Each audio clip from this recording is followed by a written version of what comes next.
Телеканал «Якутия-24» продолжает работу. Это прямой эфир, программа «Итоги дня», в студии Влад Давыдов. Смотрите в сегодняшнем выпуске. Трагедия в Якутске. Двое сотрудников водоканала погибли во время проверки колодца канализационного коллектора на проспекте Ленина. Борьба с ковид. В Якутию завезли партию вакцины. В Амгинском районе проверяют приезжающих, а полярные авиалинии дают скидки привитым. Обзор новостей по коронавирусу. Спасение утопающего. Дело храбрых девушек, проявивших героизм на пляже Якутска, отметили в СВФУ. О якутском кино. Ксения Собчак выпустила полуторачасовое видео. У ролика уже более 200 тысяч просмотров в Ютубе.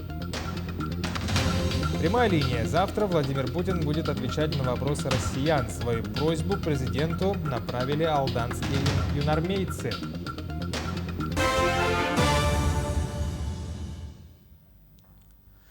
Двое сотрудников водоканала погибли во время проверки колодца. Днем бригада службы канализования проводила подготовительные работы перед промывкой трубопровода канализационного коллектора номер 1. Специалисты там вскрывали запечатанные колодцы. Работая на очередном колодце, расположенном на проезжей части проспекта Ленина, они вскрыли и оставили колодец открытым на полчаса согласно инструкции. Ну а после один из специалистов спустился в колодец для осмотра и поднялся обратно. Предполагается, что в промежуток времени между первым и вторым спуском в колодце скопился газ. В результате этого, спустившись второй раз, работник вдохнул газ и потерял сознание. Чтобы спасти коллегу, вслед за ним отправился второй специалист, который также потерял сознание. В результате инцидента оба работника погибли. Ведется внутреннее расследование, потом будут выяснены все обстоятельства.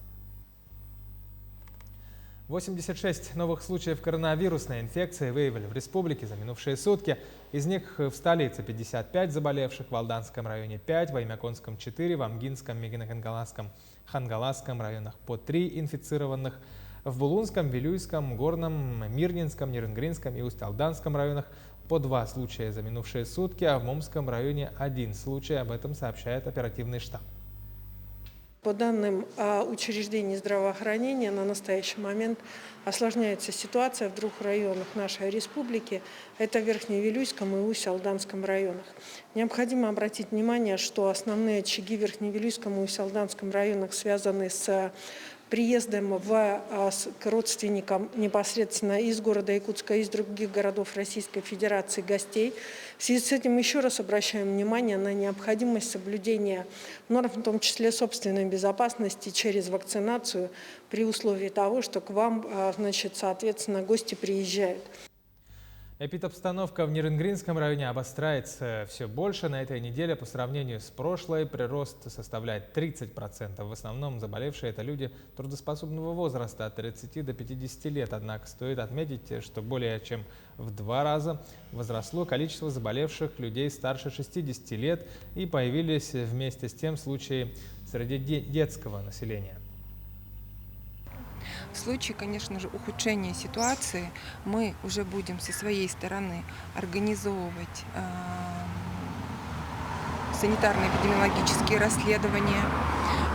И при установлении нарушений ответственные лица будут привлекаться к административной ответственности по части 2 статьи 6.3 Кодекса об административных правонарушениях. Компания «Полярная авиалиния» объявляет акцию под названием «Я привит». Скидка 5% на авиабилеты предоставляется пассажирам, получившим вакцину от COVID-19. Скидка распространяется на регулярные рейсы авиакомпании. Даты полетов по скидке 1 июля-31 августа. Продажа билетов по 5% скидке проводится с 28 июня по 31 августа во всех кассах полярных авиалиний и сторонних билетных агентствах. Продажи на сайте не предусмотрены. Для получения скидки необходимо предъявить в кассе сертификат о прохождении вакцинации от COVID-19. Партию из порядка 40 тысяч доз вакцины от коронавируса «Эпивак-Корона» доставили в республику. Об этом в ходе брифинга сообщила замруководителя регионального оперштаба Ольга Волапкина. Вся вакцина будет распределена по районам республики. На сегодня первый компонент прививки от инфекции получили уже 204 551 человек. Также использовано 92% от общего объема всей поступившей в республику вакцины без учета новой партии. Программа диспансеризации начнется в России 1 июля. В регионах она будет проходить с учетом текущей эпидситуации. Об этом заявил министр здравоохранения России Михаил Мурашко. Глава ведомства отметил, что уже составлены списки пациентов по 3 категориям. Первыми на диспансеризацию начнут приглашать тех, кто переболел ковид от 2 до 6 месяцев назад. Затем в период стабильной эпидситуации позовут граждан с хроническими неинфекционными заболеваниями, которые не могли получить медпомощь в полной мере во время ограничений. В третьей категории лиц те, кто уже 2 или более года не обращался за медпомощью. К другим новостям. 12 лесных пожаров ликвидировано в Якутии за сутки. Об этом сообщает МЧС по республике. Продолжает действовать 270 возгораний по региону. В Горном и Мегино-Кангаласском районах работают специалисты МЧС. Вертолет Ми-8 с водосливным устройством в Верхневилюйском улусе сбросил за сутки на огонь более 30 тонн воды. Сложная лесопожарная обстановка сохраняется на территории Верхневилюйского, Вилюйского, Горного, Жиганского, Ковяйского, Мирнинского, Нерубинского, Нерюнгринского, Алекминского, Эмяконского, также Усть-Майского, Тампонского и Сунтарского районов. Там в общей сложности зафиксировано 218 очагов возгораний. На особом контроле Главного управления находятся 3 приближенных природных пожаров у населенных пунктов Нюрбачан, Мар и Ударник. В случае ухудшения обстановки и для защиты населенных пунктов в готовности к применению находится аэромобильная группировка Главного управления в количестве 45 человек. Следует отметить, что за сутки количество пожаров увеличилось на 7 очагов. Площадь пожаров увеличилась более чем на 7 тысяч гектар за счет обнаружения новых очагов пожаров, прохождения грозовых фронтов, а также в связи с сохранением 4-5 классов пожарной опасности на территории 19 районов. Тем временем ограничения пребывания людей в лесах и въезда в них транспорта ввели в целях обеспечения пожарной безопасности в республике. Соответствующий приказ министра экологии и природопользования и лесного хозяйства республики Сахамина Афанасьева опубликовали на официальном сайте Минэкологии. Согласно документу, ограничение действует с 25 июня по 16 июля сроком на 21 календарный день со дня регистрации этого приказа. Таким образом, лесничеством Якутии поручили обеспечить перекрытие шлагбаумами лесных дорог и создать систему контрольно-пропускных пунктов до истечения срока ограничений. Это по всей республике. Айсан Николаев провел заседание комиссии по противодействию коррупции. Он напомнил, что согласно закону полномочия по осуществлению мер по противодействию коррупции в границах сельских поселений переданы муниципальным районам. Тем не менее, на муниципальном уровне показатели выявляемых коррупционных правонарушений не снижаются. Такая ситуация нас не устраивает, подчеркнул глава республики. Он отметил, что среди руководителей муниципальных образований растет понимание антикоррупционных стандартов и подходов, но вместе с тем сегодня назревает необходимость проведения детального анализа, чтобы понять, какие дополнительные меры требуются для выправки ситуации на местах. Работы по реконструкции взлетно-посадочной полосы аэропорта Якутск проходят без отставания по графику. Об этом сообщил министр транспорта и дорожного хозяйства республики Владимир Сивцев по итогам контрольного осмотра этого объекта. Он также отметил, что реконструкция ВПП расширит возможности принимаемых судов и повысит конкуренцию среди авиаперевозчиков, что отразится потом на снижении цен на авиабилеты. На льготные пассажирские авиаперевозки между регионами Дальневосточного федерального округа в этом году направят по России 1,5 миллиарда рублей. Средства, выделенные из резервного фонда, позволят снизить цены на билеты по 20 социально значимым направлениям, в их числе Хабаровск, Якутск, Хабаровск-Анадырь, Петропавловск-Камчатский, Южно-Сахалинск, Владивосток-Чита, Комсомольск-на-Амуре, Благовещенск. Стоимость перелета составит от 2000 до 10 тысяч рублей в одну сторону в зависимости от маршрута. Как сообщил на заседании правительства России Михаил Мишустин, сниженным тарифом за год смогут таким образом воспользоваться более 100 тысяч человек. Всего же благодаря господдержке в этом году будет организовано не менее 1780 рейсов с льготными билетами. Прямая линия с президентом России Владимиром Путиным состоится завтра. Программа выйдет в 12 часов по Москве или в 18:00 по якутскому времени в эфире основных федеральных теле- и радиоканалов. Глава государства в свободном режиме ответит на вопросы, интересующие россиян. Каждый может задать свой вопрос через мобильное приложение «Москва Путину». Вопросы также принимаются через сайт программы moskva-putinu.ru или moskva-putinu.rf. СМС или ММС сообщение на номер 04040 и по телефону 8 800 200 40 40. Но алданские юнармейцы отправили на прямую линию президенту Путину обращение с просьбой исполнить их мечту, чтобы в Алдане появился дом юнармии. Подробнее Руслан Павлов. Лето, жара, каникулы, а алданские юноармейцы практически ежедневно отрабатывают навыки, занимаются физической подготовкой. Летом хорошо, не нужно искать прибежище для сборов. Занятия можно проводить под открытым небом на природе. Да, мы ежегодно те дети, которые у нас занимаются в юнармии, и те, которые остаются здесь у нас в городе, как бы без... никуда не выезжают, они занимаются с нами, занимаются на казачьей заставе. И те знания, которые получили зимой, их применяем на практике. Когда придут холода, юноармейцам вновь придется подстраиваться под обстоятельства и подыскивать локации для своих занятий. Обычно это военкомат, либо школы или творческие центры, у которых, как правило, свое насыщенное расписание.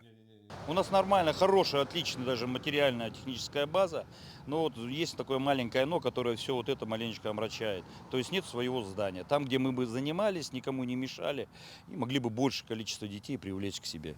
С идеей о создании военно-патриотического центра руководители алданского отделения юнармии стучались в разные двери, но внятного ответа так и не последовало, поэтому юные патриоты решили напрямую обратиться к президенту страны.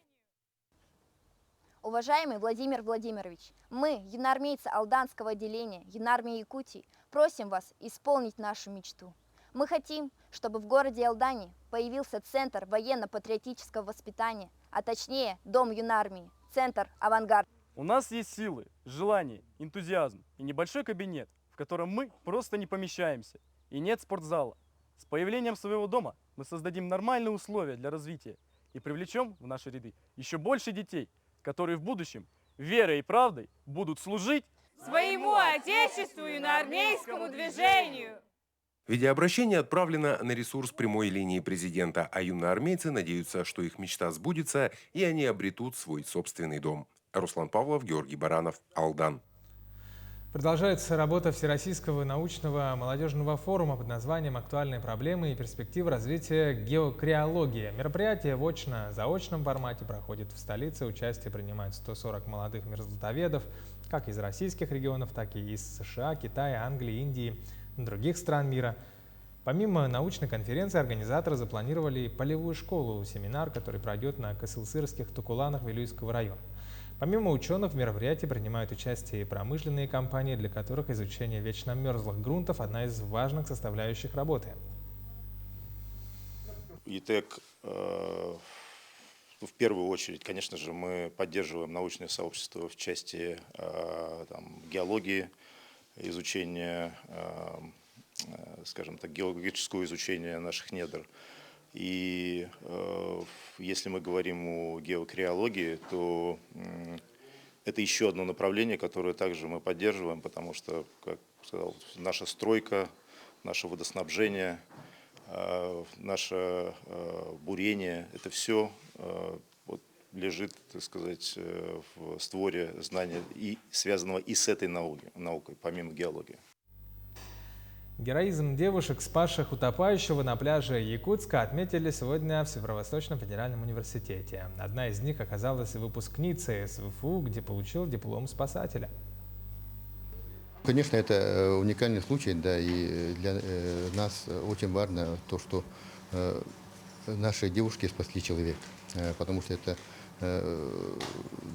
помощь ближнему, ничто не оценит человеческую жизнь, да. И мы очень рады то, что наши студентки, наши девушки проходили мимо, да, и откликнулись на крики, и быстро, даже не думая, побежали вытаскивать этого молодого человека. Напомним, инцидент произошел накануне на пляже 202-го микрорайона. Героини истории Даяна и Валерия Поповы прогуливались по берегу. В какой-то момент услышали крики о помощи. Они незамедлительно кинулись спасать мужчину. В это время на поверхности воды была видна только макушка и головы мужчины. Подхватив утопающего, девушка поплыла к берегу. На подходе к суше силы начали ее покидать. На помощь пришла сестра, которая подхватила действие и продолжила спасательные действия. Благодаря общим усилиям жизнь мужчине удалось спасти. Инстинкт. Потом, я головой думала, он барахтался. И плыву, думаю, а как его вытаскивать, он барахтается. И в это время он под воду начал ходить, сознание потерял. Я горжусь, что моя сестра герой. Тем временем, по итогам повторных лабораторных исследований, качество воды на территории пляжа 202-го микрорайона соответствует требованиям Санпин. Сегодня излюбленное летнее место отдыха горожан официально еще не открыто. Как отметили специалисты, все будет зависеть от получения разрешения столичного оперштаба по недопущению распространения коронавируса. Тем не менее, подготовительные работы по открытию пляжа уже начались. Сюжет Александра Нестерова. Набережная городского пляжа переполнена отдыхающими. Спасаясь от летнего зноя, сюда идут и млад, и стар. Пляж еще официально не открыли, но подготовительные работы уже начались. А в первую очередь это уборка мусора. С утра приходим, уборку сделаем, также везде сразу просматриваем, чтобы и песок был, соответственно, чистый, без стекла, без ничего. В этом году городской пляж традиционно будет обслуживать МУП «Городские бани». В прошлом году из-за пандемии официальное разрешение на открытие было получено только 11 июля. В этом году чуть пораньше. Если оперштаб даст разрешение, начало работы запланировали на 1 июля. Получили соответствие заключения с Роспотребнадзора, дноуглубительные работы, то есть очистка дна мы городского пляжа провели. На сегодня практически готовы. Ждем решения оперативного штаба города Якутска. Проверили санитарное состояние водоема и специалисты Роспотребнадзора. Положительное заключение на соответствие нормам получено только со 2-го раза. По итогам повторных лабораторных исследований качество воды на территории пляжа 202-го микрорайона соответствует требованиям Санпин по окружающей среде. Санитарно-эпидемиологическое заключение о соответствии пляжа на 202-й микрорайон выдано. Мониторинг проводился и по 16 другим столичным несанкционированным местам для купания. Всего по этим водоемам было отобрано 75 проб, в 5 из которых вода не соответствует по микробиологическим показателям. Это в районе ботанического сада в озере Тыккёль, озеро Сергеля по Сергеляцкому шоссе 6 километр и 8 километр, в озере Чучур-Муран и озере в Зеленом Лугу. По санитарно-химическим показателям вода не соответствует в озере на местности Юсхатын. На пляже установят 5 биотуалетов. Из-за ограничительных мер по ковиду в этом году не стоит ждать зонтов и лежаков. Главная задача работников пляжа в текущем сезоне – организовать чистоту и безопасность на берегу. Последний пункт оказался одним из самых главных желаний и самих отдыхающих. Во-первых, дети не утонут, потому что будут спасатели, они увидят. Потом чисто, ноги никто не поранит. Плюсов очень много. Вот видите, дети купаются, и если спасатели будут еще, то лучше будет. Будем спокойно ходить, не будем бояться, что запрещено там и все такое. 4500 квадратных метров купальной территории пляжа будут мониторить 9 человек спасательной службы. Они будут сидеть на 2 таких вышках с самого утра и в случае необходимости будут готовы оказать первую помощь. Александр Нестеров, Ульяна Шагина, Семен Семенов, Якутск. Пятикратная чемпионка России по марафону Сардана Трофимова не вошла в список на участие в Олимпийских играх в Токио. Как сообщила спортсменка, для нее Олимпиада не главное в жизни, но признала, что ей было досадно узнать, что она не вошла в список легкоатлетов. Она отметила, что самое важное – это сколько хорошего произошло по дороге к цели. Напомним, по решению Всероссийской Федерации легкой атлетики определена десятка спортсменов. К сожалению, среди них Сардана Трофимовой не оказалось. Дважды она выполнила олимпийский норматив, получила нейтральный статус. Несмотря на это, якутянка выразила готовность и дальше продолжать выступать. Ну а другой якутянин Григорий Попов, бывший боец UFC, подписал долгосрочный контракт с другой лигой NFC. Попову 37, его рекорд 13-4. Он является первым якутским бойцом, добравшимся до сильнейшего мирового промоушена UFC. Правда, там карьера у него не совсем выдалась успешной. Попов проиграл бой Эдди Вайнленду. Также второй бой уступил Дэви Гранту. После этих проигрышей его отчислили из UFC. Судя по сообщению, Григорий Попов теперь подписал с казахстанской лигой долгосрочный контракт. Казахстанский ММА-промоушен NFC занимает 31 место в рейтинге мировых организаций.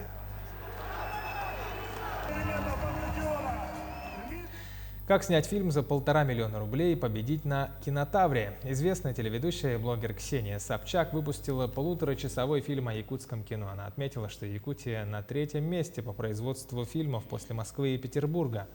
Ведущая встретилась с кинокритиком Антоном Долиным, познакомилась с якутскими режиссерами Дмитрием Давыдовым, Степаном Бурнашовым, Костасом Марсаном, продюсером Марианной Сеген. Кроме того, встретилась и с главой республики Айсеном Николаевым, актрисой и певицей Валентиной Романовой-Ческырой. Побывала также на съемочной площадке Тагандархана и на кастинге фильма о Карине Чикитовой. Видео полностью можно посмотреть на платформе YouTube. Организацию национального праздника Эсэ Халанхо высоко оценили не только участники, но и гости из разных районов республики, а также других городов страны, которые увидели масштабы и грандиозность подготовки. В этом году праздник прошел с соблюдением всех ограничительных и защитных мер. Все участники вакцинированы от COVID-19. Об этом рассказала зам главы Алекминского района по соцвопросам Оксана Савинова. По ее словам, в Эсэ Халанхо приняли участие более 600 человек из Якутска и районов республики, в том числе 21 делегация из муниципалитетов, а также 260 организаторов и участников культурной программы. В Мирном появился этноцентр под названием «Мир Аланхо». Теперь посетители Краеведческого музея смогут увидеть воочию якутский балаган. Проект этноцентра разработали члены якутской общественной организации «Сардана». Благодаря гранту главы республики их начинание воплотилось в жизнь. Экспозицию зимнего жилища якутов построили за короткое время. Этим занимались сотрудники Краеведческого музея села Тайбахой Сунтарского улуса. Открыли балаган традиционным алгысом, обрядом благословения, затем гостей пригласили внутрь. Экспозиция представляет собой якутское жилище с различной утварью и печью-камельком. Этноцентр станет местом для проведения различных мероприятий, например, как мастер-класс для разных категорий населения. Ну и также любой желающий посетитель музея может прийти, посмотреть и ознакомиться с якутской культурой. В Ленске продолжается благоустройство городского парка. Работы ведут по программе благоустройства окружающей среды. В прошлом году реконструировали площадь Ленина. Теперь ленчане совместным голосованием решили изменить любимое место отдыха местных жителей. Продолжит тему наш корреспондент в Ленске Светлана Балеева. Многофункциональный центр, новые современные детские площадки, прогулочные дорожки, новое освещение и аттракционы. Так сегодня выглядит городской парк. Любимое место отдыха всех ленчан потихоньку преображается. Мы провели работы по благоустройству парка, в частности, поменяли освещение в парке. Да? Вместо 47 опор поставили 109 опор. Освещение обустроили часть пешеходных тротуаров, то есть проведена большая работа. Здесь не бывает пусто. Парк стал местом притяжения не только молодых мам, ожидающих, пока их чадо наиграется на новых площадках, но и ленчан солидного возраста. Здесь, благодаря большому количеству бетонных дорожек, удобно заниматься скандинавской ходьбой. Оценили их и любители роликов и самокатов.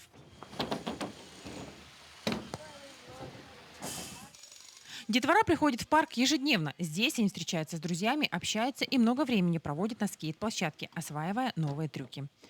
Развиваемся, спортом занимаемся, трюки всякие. На чем ты здесь катаешься? На самокате, на скейтборде, на BMX, на всем.